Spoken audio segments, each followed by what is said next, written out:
Welcome to Below the Line, where we talk about working in Hollywood from the crew perspective. My name is Skid. I'm a former assistant director and your host.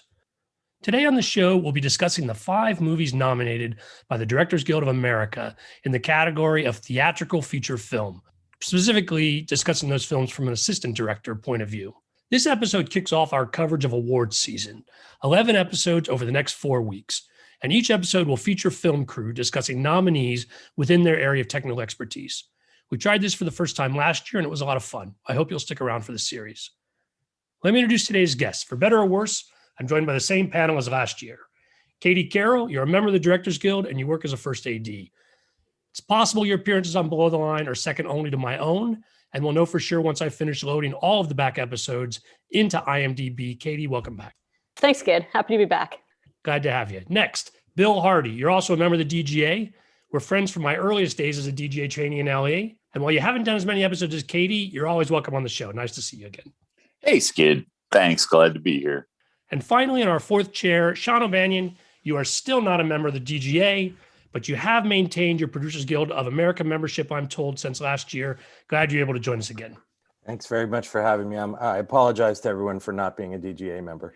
Well, we're going to give you another pass, but at some point, we're going to see. And we're going to maintain the option of introducing you last every time, no matter how else we organize this. Perfect. But Shaun, I know you got another project in the works. Tell us a little about it before we dive into this.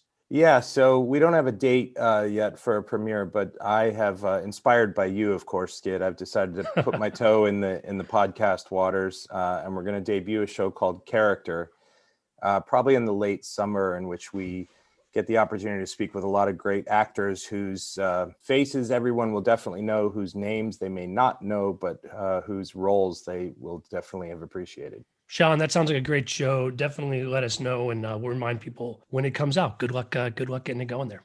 Thanks. Okay, before we dive into our nominee conversation, let's take a few minutes to review the DGA nomination process itself. I'll outline the basics. Early each year, every DGA member can select what they consider to be their top 5 films from a list of all eligible contenders from the previous calendar year. Now, 2021 had a wider eligibility window because of the pandemic, but this year is the exception, not the rule. Using a system of ranked choice voting, the top 5 films are presented to the membership for a second vote, where each DGA member can select a single film, and whoever receives the most votes is declared the winner. Ranked choice voting is not used in the final round. Do any of you have thoughts about how this process worked out during the pandemic? The biggest thing I had was having seen almost no movies just because, no movies were out. And I have a whole thing about going to the movies and versus watching it at home. So I ended not even doing the initial round of votes because I hadn't seen anything. So I'm just doing the second round, having watched all the nominees. Well, I think it's an interesting push-pull on that, Katie, right? Because there's generally an encouragement to see movies in the theaters. That was wiped out. And I do think there was quite a bit, though, of streaming opportunities this year. I think this year I had more streaming notices even than I received DVDs in the mail. Although for some things I still received both, and there's a pile of the DVDs as well. But there seemed to be a push to get things out through streaming. But again, it's not the theater experience. I think it was very ironic that I got more DVDs from Netflix than anything else. I think I got 18. I stopped counting at some point, but I mean, I was just, the environmentalist in me was just so bothered, really. I'm like, who doesn't have Netflix? And can that one person please just let Netflix know so they can get the DVDs? I do think that's like Netflix, like the studios who are shipping DVDs do, they trigger off a membership list, and there is no cross-reference to who's actually got Netflix in their home. I did have a time where my internet dropped out, and I was able to watch, I think, One Night in Miami on DVD because Amazon had sent it to me as well, and I felt like watching it the afternoon when I didn't have internet. But generally, there is a lot of overlap there. I do think bringing up Netflix ties in another point that I want to share, and that is a theory that because the large studios who have by the numbers Oscar plans were all frozen this year with the pandemic, it basically created an opportunity where we are seeing a lot of smaller films just get attention because otherwise the oxygen would have been sucked out of the room. But again, it's a theory. What do you guys think? I think you're right. Oh, that's Yeah, good like enough Hulu. for me. We can. Thank you, Katie. Moving We can on. move on. We can move End on. episode. Thank you. That's a. Sorry, Well, like, Katie. yeah, Go ahead. No, it's all good. Hulu and Amazon and Netflix, they stuck with whatever their plans were, and they released as they had planned. And they have you're right, the smaller movies. So they probably were, for better or for worse, pandemic was a boon for them. And they're like, hey, great, we'll just keep getting our more subscription members and more people watching our stuff. And they probably did better for it. And yeah, their movies actually did better for it too. They got more eyes. I kept wondering about Nomadland. Was that still out? Like, I saw it appear on Hulu, and at that point, all I had was a DVD for it. So then I just streamed it on Hulu.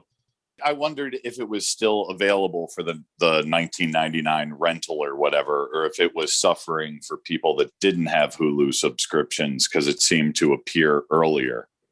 I think they did leave that, in like the iTunes and whatnot, or Walmart's. I think people still had access to it, even if they weren't a subscriber of one of the streamers. I don't necessarily know if that's the case for something like, Sound of Metal or One Night in Miami. I don't know if Amazon was making that same play, but I think they were trying to drive subscribers to the Amazon service. But I don't know. I mean, you sort of almost figure Amazon has people anyway, right? Because they're all shopping there. So I do realize that whether it's because of my membership in the guild or just because I subscribe to a lot of streaming services, I'm disinclined to find and pay for a movie individually streaming. I will, when theaters open back up, I will again go to a single movie and see it in the theater. In fact, look forward to that. But to charge me extra for a single movie at home, I feel like there's a lot of other streaming activity, to catch my eyes. And I don't pay a lot of attention to sort of that layered rollout, if you will, where it's $20 or $30 up front, and then it becomes something less, and then it finally goes to a streaming service. That I don't notice where there's a difference in that or what the strategies might be. yeah, I'm not really on the Disney Plus model now, which they just announced that Black Widow from Marvel is going to be like a premium purchase on their service that you already pay for, and that's I'm like, well, I'll wait the 3 months. Plus, that one's getting released in the theaters, and in July, I might actually feel safe going to a theater, even like midweek or something. That feels like a big screen to me. I really want to see that one on the big screen. For sure. Fingers crossed. Mm-hmm. Okay, well, let's talk about the nominees for this year. I will announce them in order, alphabetically by director's last name. And for listeners, by the way, there may be spoilers for these films. First up, Minari, directed by Lee Isaac Chung. What did you guys think of this film? I loved it. That was the last one. I watched all 5 this week. I hadn't seen any. So I just kind of went through and watched all 5. And that was the one I watched last night. Loved everything about it. Beautiful. And really great story told well. One vote from Katie. What do you guys think? I feel like I was the counterpoint to all of Katie's opinions last year. So, yeah, my initial reaction was, oh, this is the movie about how horrible marriage is and how your mother-in-law will destroy your life and burn it to the ground the first chance she gets. And I'm not married, so maybe I don't bring that to it. Yeah, neither am I. I honestly said your mother when I was like, yeah, your mother will just burn your life to the fucking ground the first chance she gets, man. But I didn't like hold it against the movie. I was just like, yeah, man. I really liked it too. I liked it. I just it's the I don't know. I'm not sure what it didn't have. Like the things that I always just go that it's production value, that there's something in AD back of my head where I'm like, there wasn't a lot.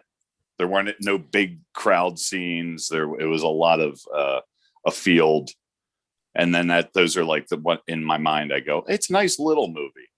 And I'm not sure whether that's insulting or not. Like in my mind, I don't necessarily think it's a bad thing. It just tells me the mood that I need to be in to watch it and appreciate it.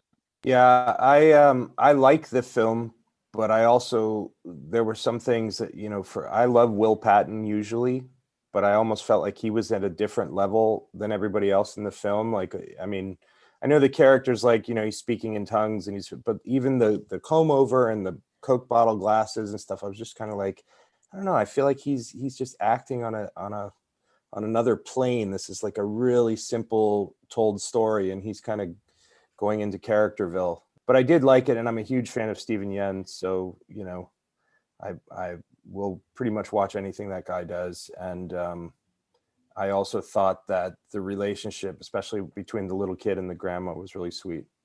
Sean, if you get Patton on your show, you can ask him what was going on with that. Yeah, he's on our list. He's definitely on the list. You can come back on that. And I also really appreciated the film. I'm happy to see it on a lot of lists. Was a little underwhelmed with how it unfolded, and AD perspective, it does seem like a simpler film to get pulled together. At the same time, it looks very low budget, and there's challenges in low budget filmmaking, no matter what, as an AD and trying to keep on their schedule. It doesn't look like they've got a lot of days to shoot it. Just a couple of background scenes and most of the stuff out at the farm and in the field. But and the that trailer. Kids are in everything. That's a good point. And that kid is a young kid. So you got 6 hours with him at best? Unless you're shooting it in Kansas, maybe the rules are different. If you're Kansas, it's your non-signatory, maybe it's different. I actually looked, I was curious, and they shot in Oklahoma. And the other side of it was like how difficult it would be to AD a movie where the vast majority of the language is not necessarily a language you speak. Like, I have no idea if the script supervisor spoke Korean. Like, at what point are we resetting? What's going on? Like, if the Korean director is speaking to the actors, maybe in a different language, and you're trying to figure out what is going on. I mean, I've done shows in Mexico with Mexican directors and actors, and my high school Spanish starts to get a little bit better, but Korean's a whole different ballgame. And at what point are you just trying to keep track of what is going on the set? And then you also have the fact that the writer-director was Steven Yeun's cousin. Really? Yeah, which Steven Yeun, I think, didn't even realize at the time he got the offer. They were like, "Oh, your cousin's making a movie," and he was like, "Who's my cousin?" And they were like, "Lee Isaac Chung." Is this the movie that was debated for whether it was a foreign language film? Exactly. I kept thinking that as I was watching it. And if we concede that it's a foreign language film, but at the same time, it doesn't really matter. When we were talking about perspective last year, or when I rambled on about it, at least, affects the Will Patton character, Sean. If you think about it, he's, I don't want to say comic relief, but he's definitely the crazy white person. And because he's the one of the only English speakers too, it already sets him aside from a story standpoint into a special category of that's the crazy guy. I thought, I really liked Will Patton in it too, because he made me laugh. I just can't. There was a certain point. I think there's a scene where he takes Steven Yeun into his place, and I was like, "Is this turning into a murder movie? Is Will Patton going to murder him and then hang him on a cross or something?" Yeah, there was a close up of his hands at what point, and I was like, "I don't. Oh, that did not. Oh, yeah, that just gave me the willies. His hands. I was like, I can't."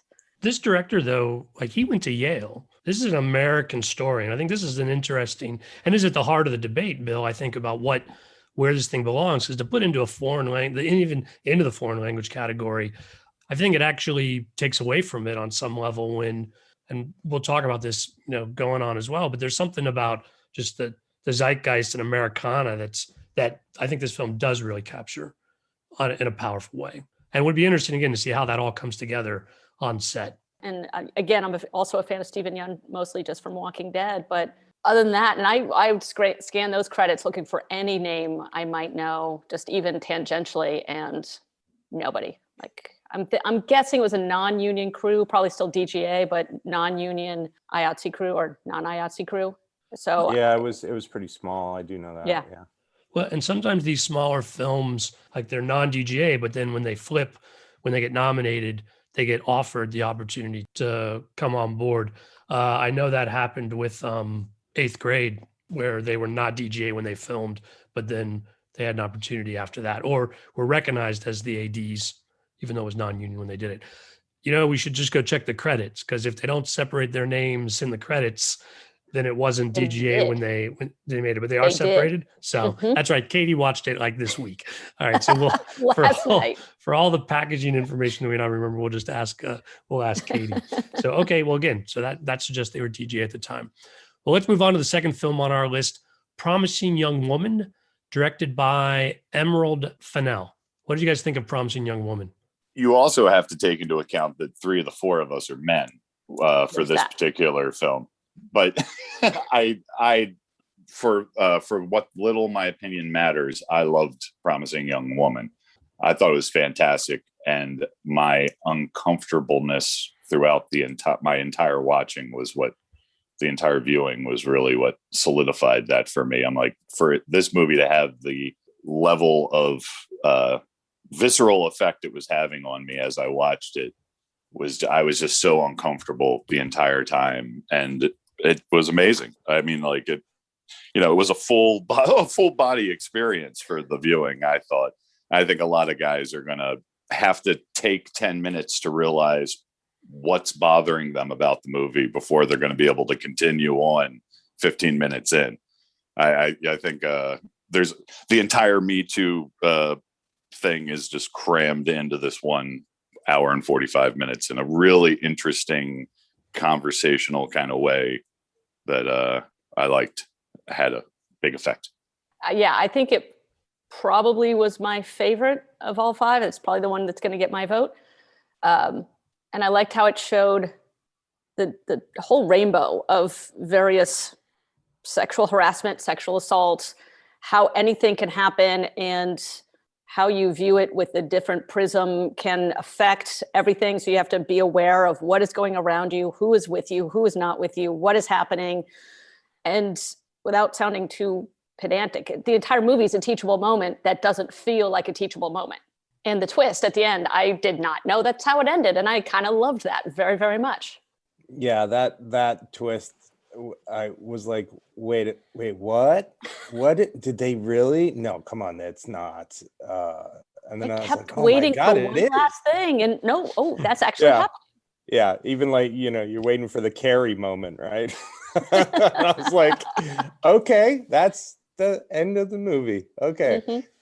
Yeah, I enjoyed it. I felt, I mean, I have nitpicks with kind of all the movies on the list this year, but I thought they did a really good job. I thought Emerald Fennell, like, she's been kind of groomed for a while. She comes through the Phoebe Waller-Bridge thing through the TV show Killing Eve, where they made her the showrunner, and then she was on The Crown playing Camilla Parker Bowles, and there's been this groundswell of upward momentum for her, and then to see this her first feature come out like this, and you're like, wow, you handled that very well.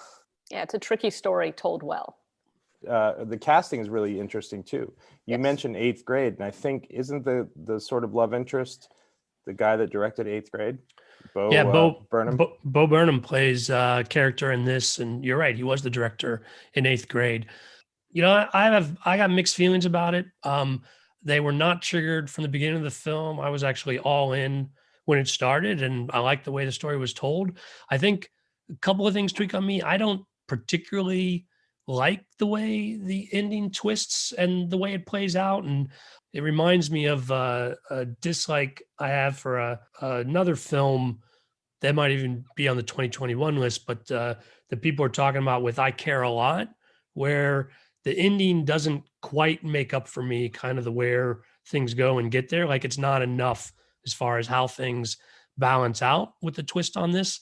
And then I also think, and not knowing sort of Emerald's background and where she came through, when I was like, oh, right, Killing Eve, I'm one of the maybe few people that really dislikes the second season of Killing Eve. And I think there's some of a similar sort of heavy-handedness in the way that Promising Young Woman comes together, not because of the topics or, what we're talking about, or this, again, Katie, as you say, it's a teachable moment throughout.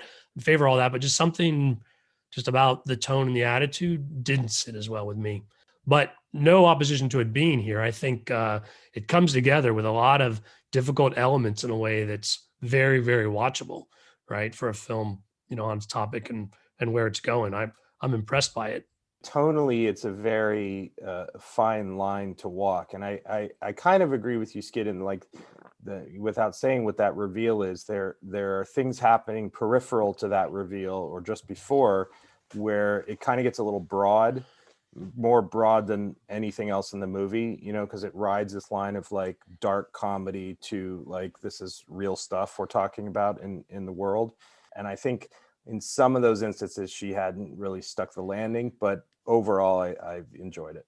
It's a little bit of a difference in what you can do with a smaller budget, with slightly more budget. You can get better, well-known actors who really only have one scene, maybe two, and then they can really stick the landing with the ones like Connie Britton's scene is so great. I love that scene. And probably a day of filming, she probably made some decent bank. If not, then like some back end deal, whatever it was. But, you know, it was worth it for a day. Oh, I have a day. I can come do this scene and knock it out of the park. And you get this well-known, again, character actor who can nail this role. And there's so many smaller parts, like the parents, Clancy Brown and Jennifer Coolidge. Coolidge, yeah. So great. And Jennifer Coolidge also like known more for comedic side. And yes, she is comedic in this, but in a really heartfelt way. And then just the sadness at the end with the two of them just really also hit home. I just felt so bad for them and their feelings towards their daughter. Like that's something about what you can do with a small budget, with the right connections to get it in the hands to the right actors who, you know, can take your small movie to the next level. Yeah, even somebody like Laverne Cox doesn't have much to do as the owner of the place that she works at, the lead works at, but still she's a welcome presence. And, you know, anytime you get those kind of people, you're like, oh, cool. Okay. You know, every little role suddenly matters a little more because you have some familiarity with the person. Exactly. Do you think with that kind of cast, does it shrink your shooting schedule? Like, because you bring in folks who know it really well, there's a lot of different sets, but there's not a lot of crazy sets, right? Like, so this movie's pretty contained, probably doing a couple of weeks. What do you guys estimate? Probably, yeah. Maybe 4 weeks, give or take. Yeah, I mean, like 25 days, something like that, 23 days. Sounds about right. Yeah, and with each of these known actors, like if you only get them for a day or two, they're going to nail their scene. They know, like, even if they have a lot of dialogue, they're going to come in and just knock it out of the park in just 2 days. And with limited sets, like you're not going to go crazy with your shots. You're not going to suddenly create a walk and talk because you don't have the set to do a walk and talk. So it's more about finding the tone and where these characters are coming from than creating these elaborate shots. So it's more about the discussion of acting. For her having just come off the Killing Eve, like she's able to more, you know, quickly pick her shots and I think move at speed, which probably greatly helped her pull this movie off. And a lot of these actors, even though they are well known, a lot of them come from the TV world. So they're not scared of doing 5-6 pages in a day, 7 pages in a day if they have to. And they'd rather maybe do that and sign on for one day than, hey, I don't know if I can do a page a day and now you shoot 7 days. Like, no, let's just do it in one day, get it done, over with. I have some fun and we move on. Now, it is interesting that the team that's nominated has a UPM and 2 second ADs, but no first, which I think is intriguing. And there must be some kind of story there about why the first AD isn't on their team. Bill, you're laughing. Yeah, I can tell you right now, that's probably a story where one of those UPMs is going, why are they talking about it? Stop talking about it. There was a first AD. It was fine. I know I've been there. Emerald's coming at this from her experience on TV. Don't you think it'd be odd to try and do this in that kind of low budget a manner, Bill? I wouldn't be surprised if being focused on the TV world, I hadn't even thought about that. That probably helped this movie move along at a nice clip across the board. We'll move on to the next film on our list, Mank, directed by David Fincher. This was my favorite, personally. I would have guessed that coming out of the gate. Yeah, go ahead, Bill. Tell us, Bill, what you liked about this. I mean, you know, Citizen Kane and stuff. I mean, the whole movie, you know, I keep waiting for Fincher to have the movie where he starts off saying that I'm on the spectrum, and then the movie starts. I'm always looking forward to the way he's going to present his movie. It's always extra exciting to me. I couldn't tell if it was just because I was listening to the movie on the headphones. I was fascinated with the sound, just the fact that it sounded like I was watching a 40s movie in the theater, the way it was echoing on the soundtrack. Well, And Bill, it was, Bill, if I can make a pitch there, you should come back for our Oscar coverage when we talk about the nominees for sound next week. Please come back for that episode and give it a listen. But yes, sorry, Bill, go ahead. what he said. Yeah. And I mean, and then once you're already, you go into black and white, you've got real people that you're trying, like the whole Orson Welles scene. I had never, I've totally forgotten the actor's name. Tom Burke. I was amazed at his Orson Welles. I ended up reading an entire article about how Orson Welles has been portrayed through cinema for the last 50 years and how every movie that has him in it being played by someone else is done a different way. And I think this guy he nailed the impression. If it's actually his voice, I think he nailed the impression as a Brit, especially. And we in cinema think of Orson Welles as our George Washington, as if there was never a movie made before Citizen Kane sometimes. And rightfully so in a lot of ways too, even if it was just the people that he pulled together to make his movies. I think he deserves the credit, but that Mank was one of those people.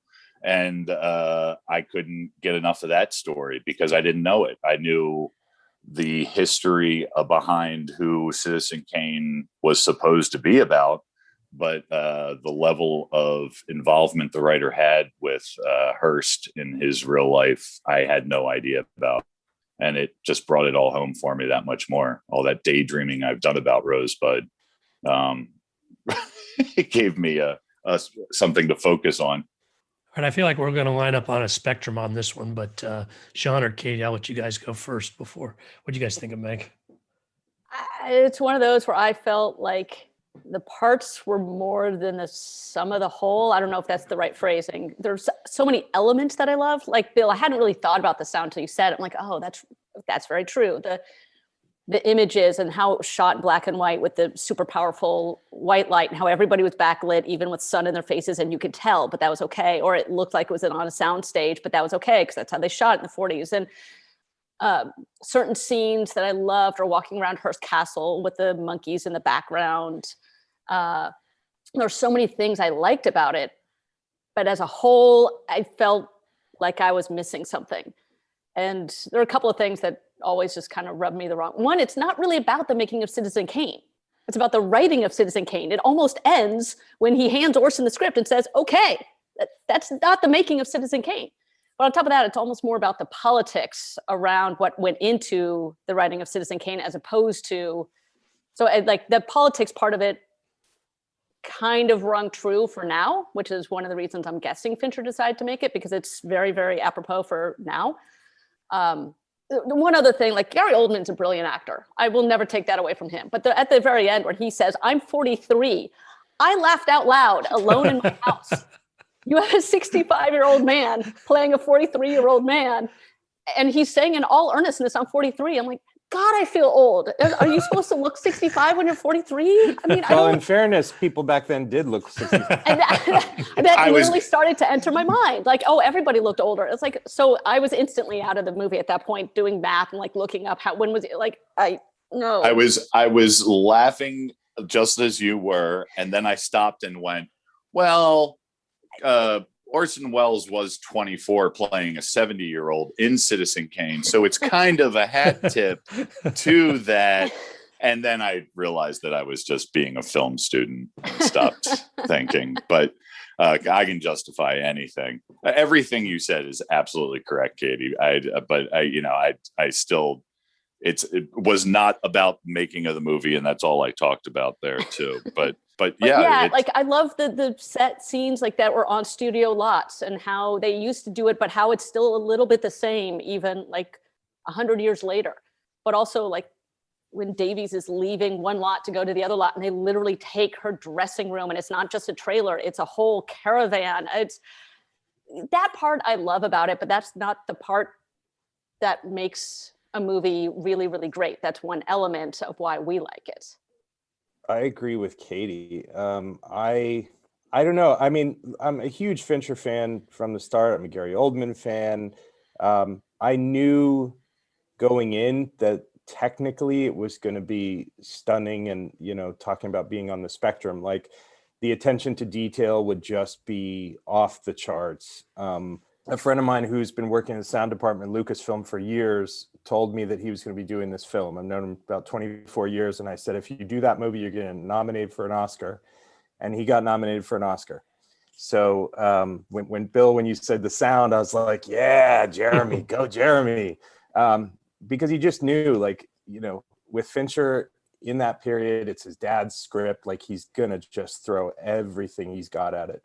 But I wasn't that intrigued by the story of Mank. I was more interested in the people that he kept coming into contact with. So, what's his name? Charles Dance as Hearst, and like any of those scenes in the ballroom and the whole thing, I was like, wow, man, this is amazing. And the technical stuff, yeah, I mean, I listened on headphones too, because I knew what to expect. And it was just, that's incredible. It feels like it was made then. If I didn't know who any of these actors were, I wouldn't know it was a modern thing, which is pretty impressive. But the story, I kind of was like, okay, that's fine.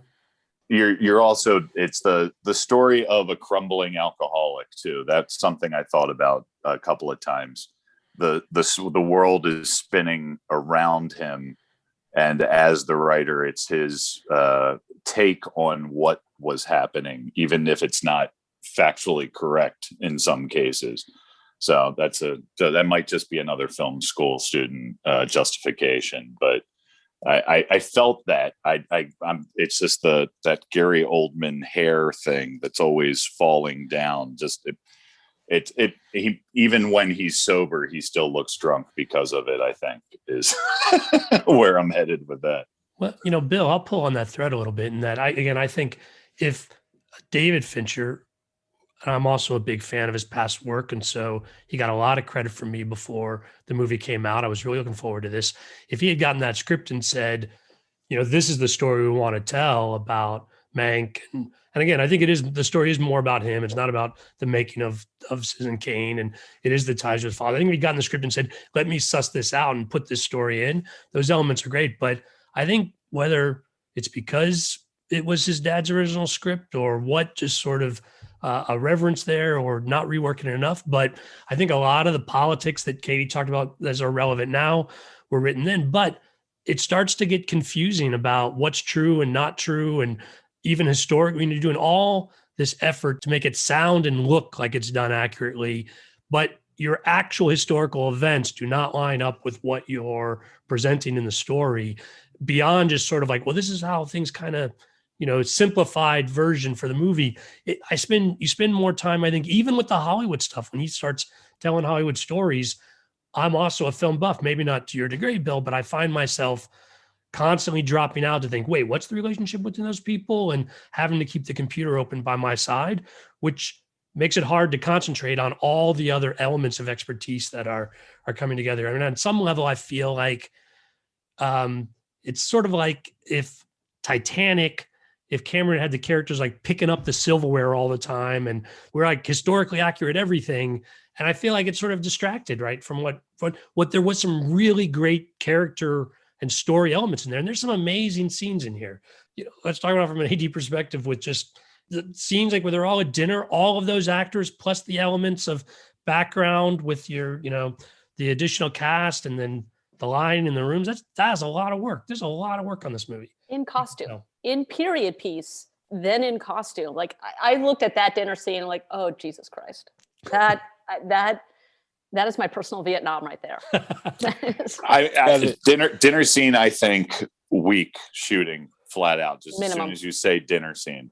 And then add in the Fincher, and it's 3 weeks. Exactly. I was going to say the week until everybody gets up and leaves. And then you had another week until it's just the two of them talking. Yeah, absolutely. I heard an interview I think Fincher interview Sorkin about Trial of Chicago 7 and vice versa. And Fincher said to him, so, how long did you have to shoot the riot scenes for Trial of Chicago 7? Like, 2 weeks or something? And he was like, no, I don't get a Fincher schedule. I don't know. He was like, no, no, I get like 2 days.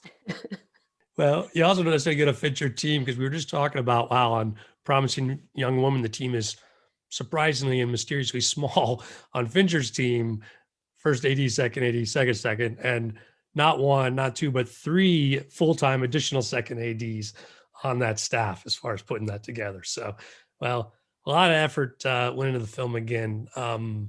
How it came together and what came out, we'll see what the voters think. I did want to just add one more thing, because something you said, Skid, made me think of it. In the way that the detail that he uses detail and making you feel in the period, I never came out of Zodiac, his film about the Zodiac killer. I was so invested in that movie and those characters, and I was definitely absorbing the period, the 70s, and the design and stuff, but I never thought like, wait, what is that? Or is that, but I totally agree with you. In Mank, I really was sort of caught off guard by some of it and trying to put the math together. You did mention him talking to Aaron Sorkin, who, not coincidentally, is the next director on our list for the Trial of the Chicago 7. It's another one where it's like there are moments that I loved. And I am a Sorkin fan, but I'm more a Sorkin fan for his writing. I'm not sure that he's there as a director yet. He's learned at the feet of some really great directors, and he's still learning. But I mean, I've never met the man, so I don't know, but maybe he doesn't realize he's still learning yet because he's so well known as a screenwriter. Maybe, I don't know. But again, a lot of great moments. And I did like how they used the trial and they would flash to different moments in Abby Hoffman doing the stand-up. And I liked how they used that intercut of it all, but it still felt a little lacking to me. But I don't know why. I can't figure out why. I think that whenever I start daydreaming about Aaron Sorkin, and yes, I do daydream about Aaron Sorkin, A Few Good Men. There was a lot of time where, it started, if people don't know, started as a play. So he was able to work that courtroom shit out on stage. And then I felt it was a lot more stagey than his last decade, 15 years of work. I think a lot of aspects of this could easily transfer to the stage. And that's a movie, and I'm talking about a movie that's got mob scenes too. I was there. I understand what you're saying, that it was, it felt a little disconnected too, but it was, once you bring in the flashbacks from the courtroom, that's when it all tied together for me. I felt disjointed in the first half of the movie. Then I felt more like I was being presented it as an investigator or a jury member of the event. So I wasn't able to see the whole picture until the end of the story. Does that sound like a complete thought? Yeah. It does. I'm also kind of curious, like how much he looked at the transcripts, like how real is this? Because some of those comments, and I'm a fan of different podcasts that are true crime podcasts, and I listen to all the wrongfully convicted, so I get into the heads of all the lawyers of how they're doing. Like, holy crap! Well, yeah, the Julius Hoffman scene, for example, with Bobby Seale, that's direct It's insane that happened. Not just literally every word out of that judge's mouth, like mistrial. How? Oh my God! And yeah, and it's all that's the transcript stuff is, from what I've heard, really legit to what happened, and it's astonishing. Yeah, I actually think it may be weird to say it, but I think his first film as a director, Molly's Game, was a better directed film. And I also think in something like this, Netflix was the variable, right? Because if this was a focus movie or something like that, you would have been like, well, of course, this is their prestige entry for the season. And so you kind of go in with maybe a heavier expectation of what it's going to present. And I feel like, yeah, what Katie said, I agree with, that there are moments within it that are really brilliant. A lot of them, I think, to do more with the dialogue he gave the actors and then the performance the actors gave than the direction of the specific moment, if that makes sense.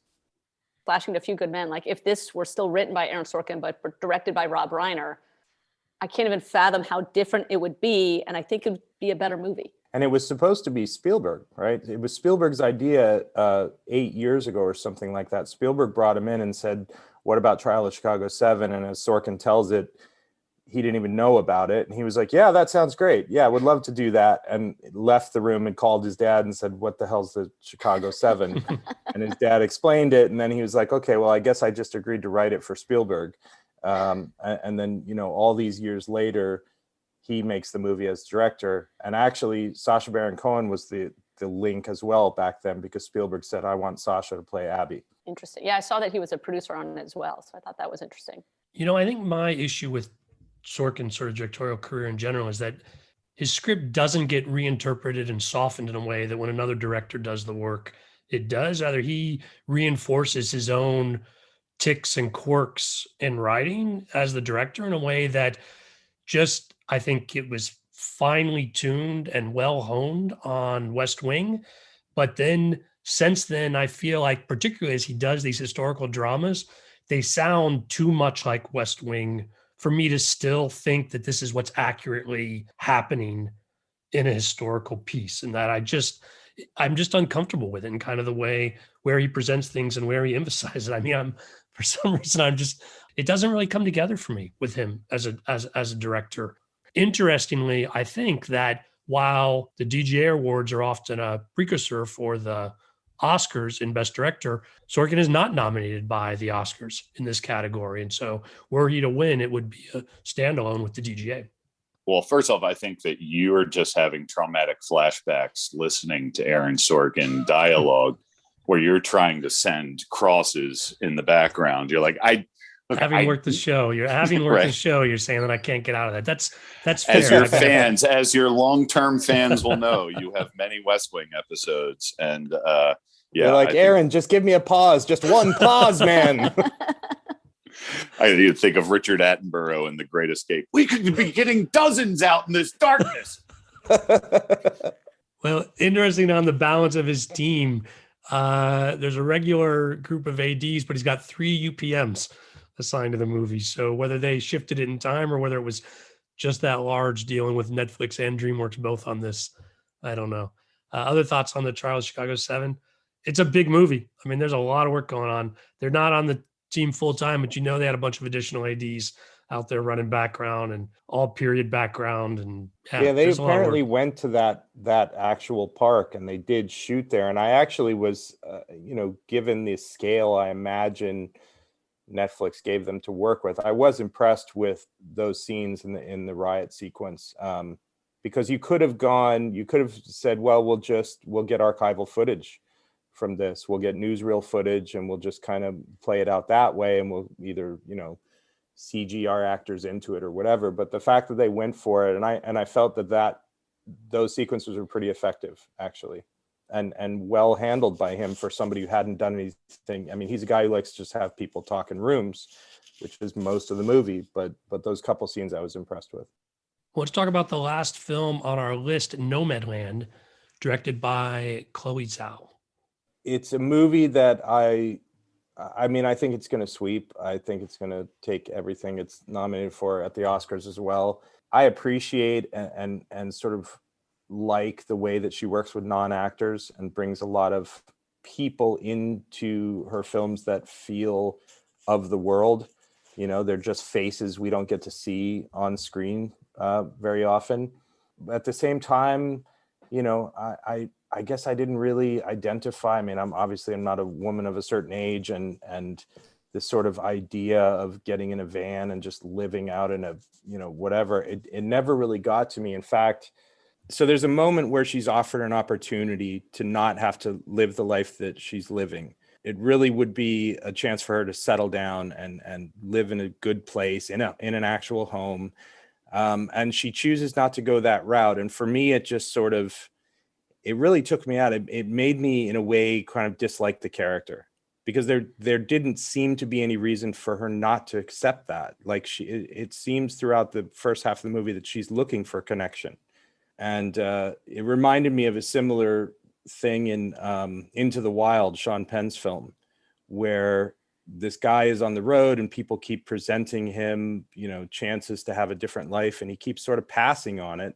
And there's no real rhyme or reason to why. And it just sort of made me turn on the character, I guess. I hear what you're saying. That van life actually does appeal to me a little bit, but more conceptually, because I would go more with a small RV that actually has a shower and the washer dryer in it, as opposed to like there was a moment where I thought, like, when was the last time she showered? Yeah, but Katie, that would not be unlike the life you live as an AD now. Just traveling I at from least place get, to place. an apartment or a hotel or whatever. And I hear what you're saying about like looking for connection. And I think she's sort of looking for connection, but she's looking for the reason to avoid the connection because of the connection she had with her former husband. She's a widow. And I think where the movie is lacking is we only really hear her describe her relationship with her husband before he passed in one scene. And she's talking about how great he was and how much the town loved him. But I think either we needed to hear it at least one more time, or how they met, or some other reason as to why she doesn't. It's not that she doesn't want this connection with David Strathairn. It's that it's the same kind of relationship. Like, she still wants more friendship. She still wants those connections, but it's another love connection. And I think we just miss what her former relationship was, because we never really know it. We don't see it. It starts after that. So for all of us, it's like, well, why wouldn't you? But I kind of understand what she's thinking of, like, okay, well, it's never going to measure up, and I'm only going to hold him as not measuring up. So that's not fair to him, but it's never explained to us. So maybe I'm just imagining that, but that's that makes sense. That makes sense. But you also, I get the like tiny house living kind of vibe, and you see all these people converting school buses and stuff and putting in hardwood floors, and just like, yeah, there's something very freeing about just like hitting the road and get a job in whatever little town. But I also felt like Fern was not, I felt like she was out of options, Yes. The van breaks down at one point, and she's got to make a deal with these guys to fix the carburetor or whatever, because the thing won't run.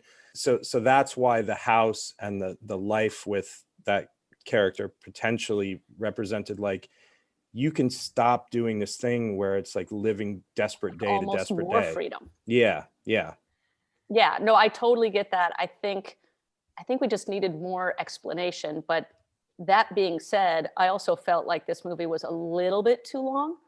It's beautiful, but I think they probably could have done maybe one less sunset shot, one less vista shot. It's a lot of like selling the romanticism of being on the road, but not. There's a lot of like, okay, we see her crap in a bucket once, but no, let's show that that's a daily scenario. Like, yeah, doing it once, like, oh wow, that's kind of rough. It's like crapping in the woods. Like, oh, it's kind of sucks. Like, no, that's like every single day. That's your life. Like, let's take away some of the romanticism of this. Well, that's funny, Katie, that you think that that's what they were selling. I don't think they're selling the romanticism of it at all. Shaun, coincidentally, I've watched Into the Wild actually very recently, a couple of months ago, and saw some comparisons on that. Whereas though Into the Wild definitely romanticizes, or sort of is trying to capture his spirit and, leaving the grid, if you will.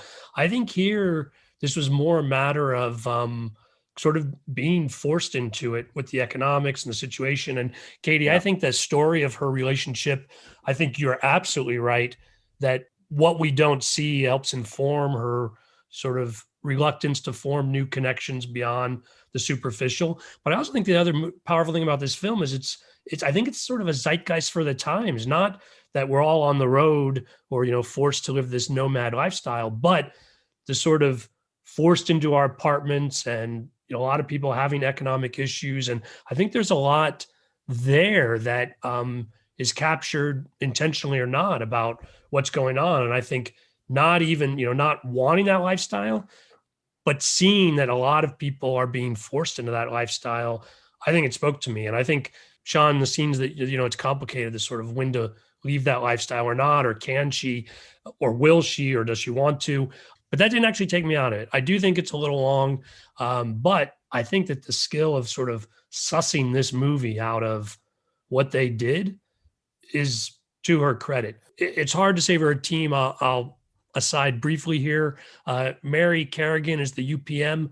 Mary Kerrigan is also listed as the first assistant director, and there are no other DGA members on this. And I feel like this is a small, we're going to go find our movie kind of thing, and then how it comes together. Bill, I had a distinct.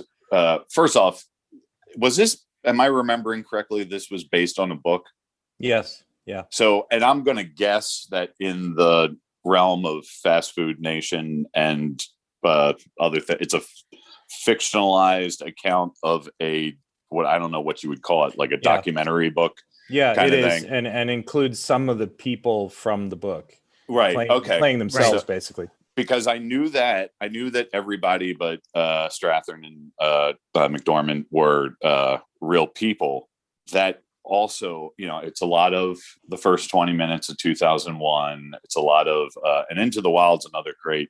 It's a really nice thing to put your finger on there, Sean, because it's a lot of people standing in nature, looking around too, where in the book, it's not necessarily, you can't write a sunset no matter how hard you try.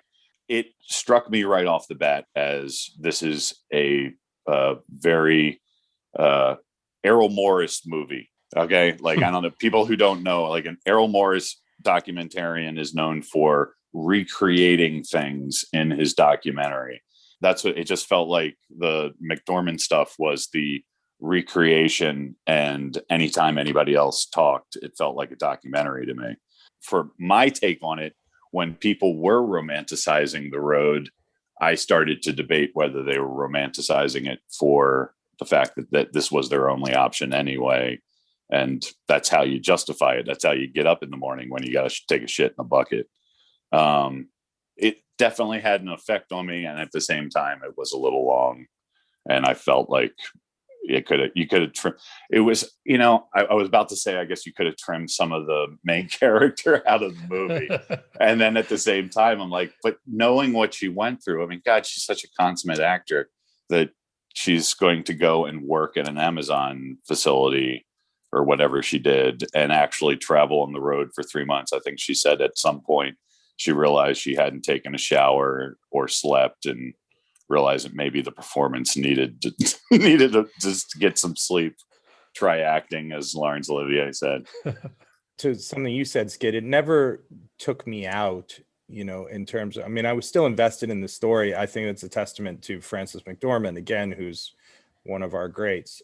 But it definitely, it just sort of put a divide between Fern and me as a viewer in this idea that, like, there was an opportunity. I haven't been back to LA in 3 years. I'm in LA now. I'm driving down the streets and I'm seeing literally like tent cities. Like, I mean, it was not great when I left, but now there's like tent communities. It's insane.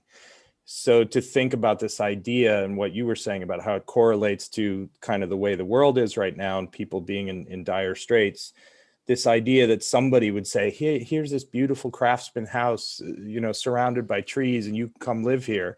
And that they would go, no, I'll stick with the bucket and my shitty van.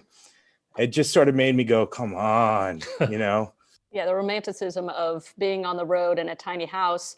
Like, I'll be the first to admit it. I love the concept.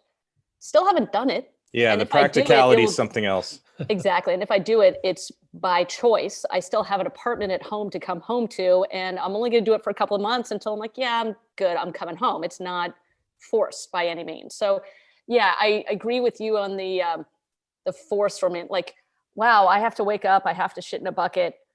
Oh, but I'll look out at this lovely, lovely sunrise, and I'm going to try and put a good spin on it. But yeah, you're right. Like, having to live in a van is different than getting to live in a van. Well, that's our take on Nomadland, and runs the list of movies. Again, I think it's an interesting list of films. I think there's things to like and dislike about all the films this year. So I think, yeah, one last thing. If I could say anything about these 5 films, it's that it's really nice that we're getting the variety that we're getting, not only in terms of the stories told, but the people that we're seeing reflected on the screen. From Korean to this younger white girl to a guy from the 40s to, 70s of freedom fighters or whatever, and then a woman in her 60s just trying to survive. I think it's a pretty good time to be a movie lover.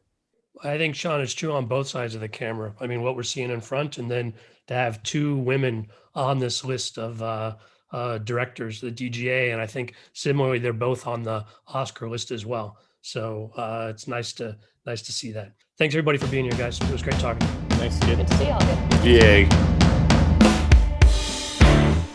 That's a wrap for this episode. Join us again on Thursday for part 2 of our DGA coverage, where we're discussing the nominees for First Time Director. If you haven't already, please subscribe to the podcast so you don't miss an episode. I really appreciate your feedback. You can send email comments to skid, S-K-I-D, at belowtheline.biz. That's B-I-Z. Please rate us wherever you get your podcasts. It helps us reach new listeners. And new listeners, the best way to peruse previous episodes is at our website, belowtheline.biz. More than 70 episodes available. Maybe we talked about one of your favorite shows. If you're on Facebook, you can find photos and other behind-the-scenes materials at Podcast Below the Line. And finally, you can follow the podcast on Twitter and Instagram.